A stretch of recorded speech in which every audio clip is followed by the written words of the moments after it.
السلام عليكم ورحمة الله وبركاته. مقانكو ساليا مصطفى jedhama. Kanaan dura biyya alaan ture akkuma nama tokkotti ni dalagadhee of jijjiiree galee jiruu ijaarradheen jiraadheen biyya galee mucaa kana argadhee jechuudha. Alhamdulillah mucaa ganaa mucaa ji'a 5ti. Naasiinis dhibee onneetiin na jalaa qabamtee dhukkubsataa jirti. Mana yaalaa Itoophiyaa keessa geessinee hospitaala. Hikimnaan yaaliin as keessatti argamuu hin danda'u gara biyya alaa geessaa jedhanii nummoo dandeettii isaa hin qabnu birrii guddaa nu gaafatanii yoo bicate karaa birrii 800 jechuudha.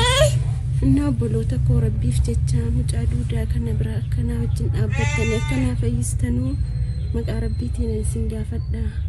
An kan hin jiraadhu magaalaa Sarbooti, godina Jimmaa aanaa Sarboo. Assalamu alaikum warahmatullahi wabarakatuh. Akkam jirtu? Ani nagaadha. Har'a magaalaa Sarboo keessatti argama. Sababni isaas obboleettiin keenya kun Saaliyaa jedhamti. Obboleettiin keenya kun Saaliyaa jedhamti. Naa bilbiltee na waamte. Duraanis na yaadadha naa bilbiltee turte. Ammas Ramadaana kana keessa naa bilbilte. Hojii baay'ee akkan qabutti mee garuu dhimmi kun dhimma lubbuuti. Ilmoo koon dhabaa jira. Adaraa naan jennaan hiriyaa koo Abdusalaam Warquu fudhee dhufe jechuudha. Biyya alaa turte. Akkuma nama kamii hojjettee of jijjiiruuf biyyaa baatee turte. Haa ta'u malee garuu biyya galtee bultii ijaarrattee ilmoo kan argattee jirti. Ilmoo Hilwaanaa jedhamtu daa'ima ji'a 5ti. Garuu daa'imni ishee sun dhibee onneetiin jalaa saaxilamtee jirti.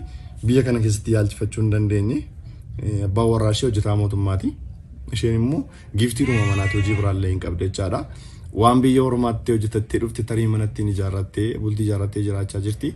Daa'ima kana yaalchisuuf immoo yoo xiqqaate yaalii qofaaf kan xiyyaaraa fi kan nyaata siree garaagaraa malee yoo xiqqaate qarshii hanga 800 kan isheen gaafatamte jechaadha. Biyya alaa deemteeti kan mucaan kun operaasiyoonii taatee onneensee kun yaalamuuf jechaadha. Ragaan akkuma agartan kana ragaan mana yaalaa riifarii godhamte asitti argama waan ta'eef kanaafuu namni rabbi isinii laaffise lakkoofsa akkaawuntii ishee kanaan gargaaruu dandeessu. Bilbiltanii jajjabeessuu barbaaddanis lakkoofsa bilbilaa kana fayyadamtanii akka ishee bira dhaabbattan waamicha namummaa isinii dabarsina. Mucaan kun daa'ima kichuudha, duudaadha. Waa tokkoon isin beektu hin jiru.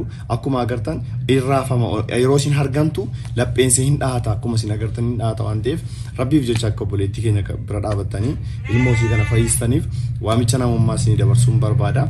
Kan biraa viidiyoo kana ofii keessanii gargaaruu yoo hin dandeenye rabbiif jedhaatii viidiyoo kana sheer godhaa. Maqaa Ramadaana kanaatiin isin gaafadha. Sheer godhaafiiti nama biraa bira qaqqabee namni biraa daa'ima xiqqoo kana akka gargaaree lubbuu ishee hambisu. Adaraa amaanaan siniin jedha. An Abdii Geetaachoon ture magaalaa Sarboorraa Galatoomaa.